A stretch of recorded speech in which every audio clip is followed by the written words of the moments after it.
Hey y'all, it's Jennifer. Welcome back to my channel. Today I am coming to you with my March of the Mammoths / Koreadathon TBR. So essentially this is basically a March TBR. And I just want to start this video out by saying thank you for all of your kind comments on my last video where I talked about the fact that I have been in the largest reading slump of my life. And a lot of people had some really good suggestions for how to get out of this slump. And a lot of the suggestions were kind of, you've been doing too many readathons, you've been doing too much in terms of book clubs, and maybe like you need to just let yourself be free. And I agree, I think that's probably true. But March of the Mammoths is one of my favorite reading events of the year, and I just can't let a year go by without at least making a TBR. The good thing about March of the Mammoths is that it's a very laid-back readathon. And if you don't know what March of the Mammoths is all about, it was started by Jason over at Old Blues Chapter and Verse, but Lukash and also Alex from Big Al Books are also hosts of this. Essentially, the goal is to read one book that is over 800 pages throughout the month of March. But really, there is no rule that says you have to finish the book in the month of March. And that's the key thing for me. And so in years past, I've actually never succeeded with March of the Mammoths. I think last year was the first year that I completed the book that I started. And knowing that I am still in a slump, I am going to be very lenient with myself and say it's totally okay just to start these books and not finish them in the month of March. So I have a couple of options for the March of the Mammoths, but then this is also going to be my TBR for Koreadathon, which is a readathon hosted by Monica Kim and Chloe from Books with Chloe, all about reading Korean literature, and it's hosted for just 1 week in the month of March. So I will link to their announcement videos down below. There are a multitude of prompts. And so I'm going to be kind of doubling up on challenges because a week is not a lot of time. But so I think actually in many ways, March is going to just be an entire month of the Koreadathon for me because that's what I'm really excited about. Those are books that are on my TBR that I am really pumped about and I'm really excited to read. And so I think this will be a success, and I think these two readathons are perfect to help me get out of this massive slump that I've been in. Again, thank you so much for your kind comments on that video. It will take me a while to respond to all of them, but I am going to do it. I think a lot of you had some really creative ideas on how to get out of a slump, and that might require a video all its own, and we should put some of these things to the test. It's interesting what works for some people versus what works for others in terms of getting out of a slump. But to get right into my March of the Mammoths TBR, this is going to be very ambitious. I have two options for March of the Mammoths this year. And so one of them kind of goes along with Koreadathon, so I'll save that one for last. But my main pick is a pick that has been on my mind since last year. During March of the Mammoths, I knew for a fact I wanted this book to be one of my mammoths because last year I read a Dickens book for March of the Mammoths. I read the Pickwick Papers, and part of me was just pulled to picking up another Dickens this time around. There is something about Dickens's writing that I do think would help me get out of a slump, but what I really loved about the Pickwick Papers is that it had this really episodic nature. There were moments where characters were just kind of telling you a story. And so through these kind of episodes, I think you made progress in the book much more quickly than you thought that you were going to when you look at the size of the Pickwick Papers, just the nature of the way in which it was written, because I guess it was written serialized, so people were reading chapters at a time as they came out.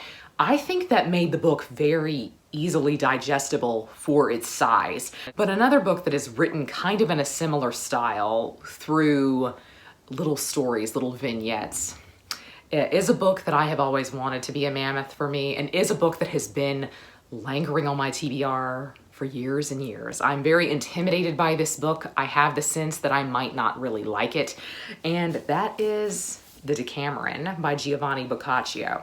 So this is an Italian classic that was written in the 1300s, and it is about a group of people who were telling each other stories to pass by their time in quarantine while the Black Death is kind of savaging Florence. So they're all in a villa outside of Florence to get away from the plague, and they tell each other stories to pass the time.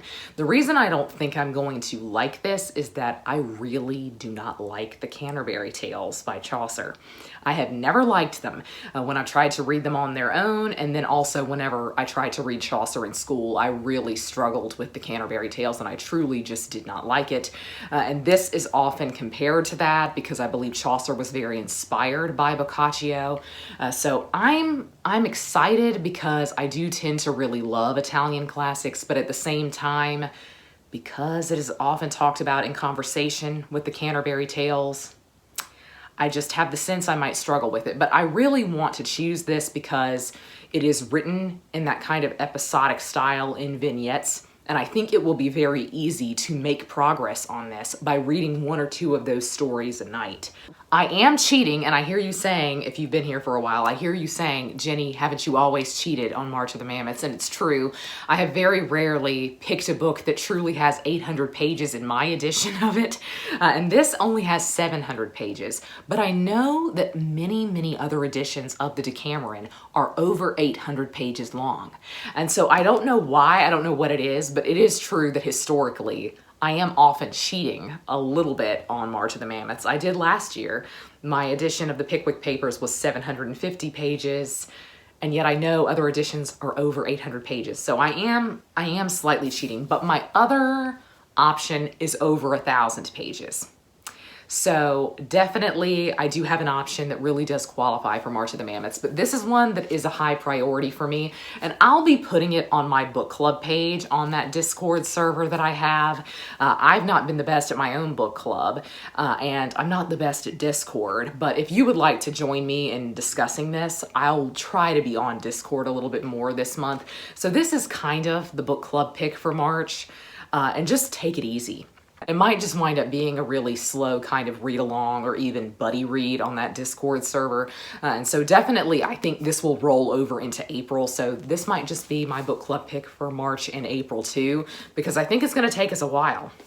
But I'm excited. I haven't read an Italian classic in a long time, in about 6 months, and that's too long. I need to go back to Italy. So I'm excited about this. Kind of segueing into my co-readathon TBR, my other option for March of the Mammoths is a book that is over 1,100 pages. And so this is also one that is just going to get started this month, but that is 1Q84 by Haruki Murakami. This is technically 3 books in one. So maybe, once again, I am cheating with March of the Mammoths, but it counts. It's all in one. It's all bound up. So I have been supposed to be buddy reading this with Christy Lewis from Dostoevsky in Space for months. She went on and started this, and she's over halfway through. She's really enjoying it. And then she also sent me the audiobook for it. So I think that's going to really help me. I might rely on the audiobook quite heavily for this. So this will be my audio pick for March of the Mammoths. The reason this goes along with my co-readathon TBR is that we're reading this because RM from BTS recommended this book, and that's one of the prompts for co-readathon, is to read a book that a Korean celebrity recommended. And this is on RM's reading list, and so this is going to be one of the first books on his reading list that I try. I'm encouraged by the fact that Christy is apparently really loving it, because I've always had the sense that I might not like Haruki Murakami, but I think of all of his books, this is the one that appeals to me the most. So once again, this is going to be a book that gets started in March, I think, but certainly will not be finished within it. I have a very short TBR for the rest of co-readathon. I have 3 books, and that's even a little bit generous. I think that's being a little bit ambitious for a week-long readathon. But so some of these are going to be books that I kind of double up on prompts for.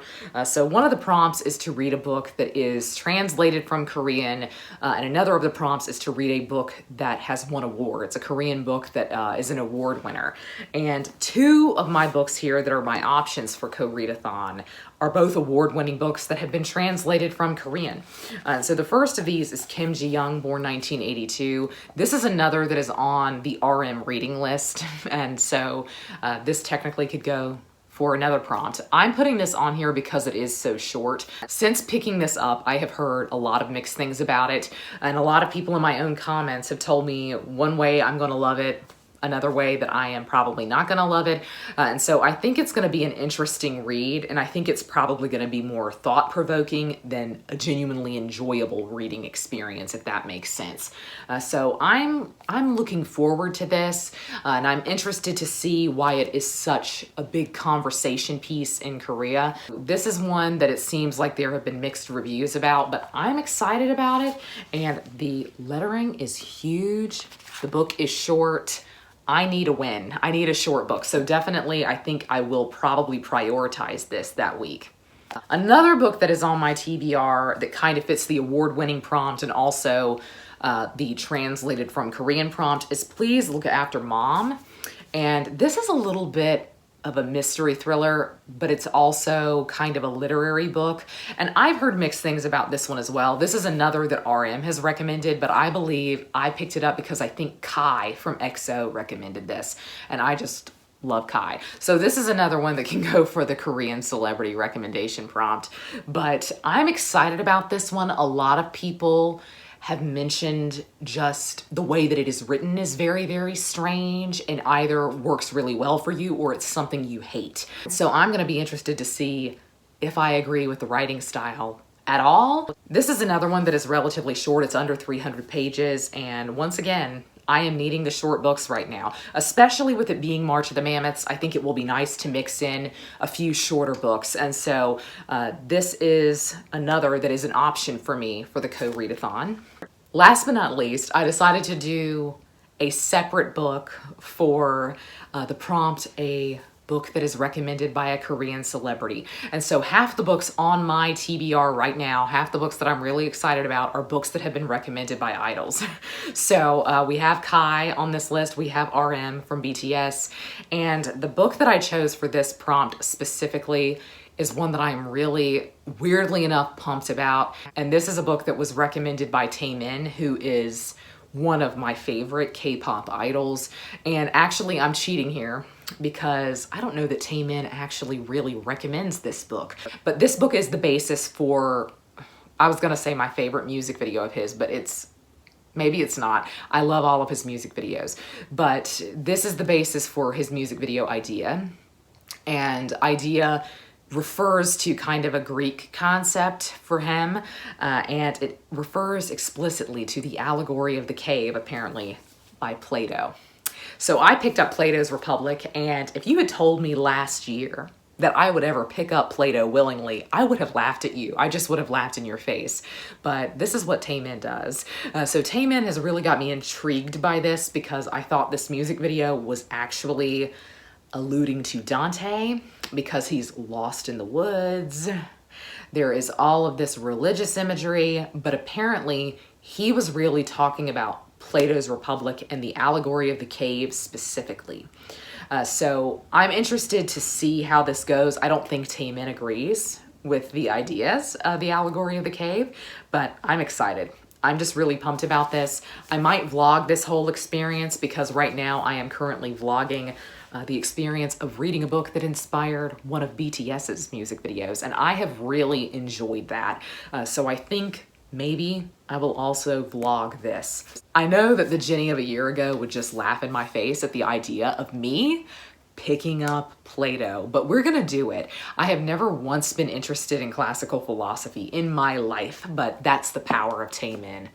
So those are the books that are tentatively on my March TBR. I'm not gonna marry myself to any of them. I think a lot of these are just going to be started and then carry on into April, but these are books that I'm currently really excited about, and so I'm really excited to get started on these, even if I don't finish them in the month of March. But I would love to know down below if you're gonna be participating in March of the Mammoths, what's on your TBR, and if you're gonna be participating in Koreadathon. I'm really excited about that. But that's going to be all for me today. I hope you're all having a great week. Happy reading. Goodbye.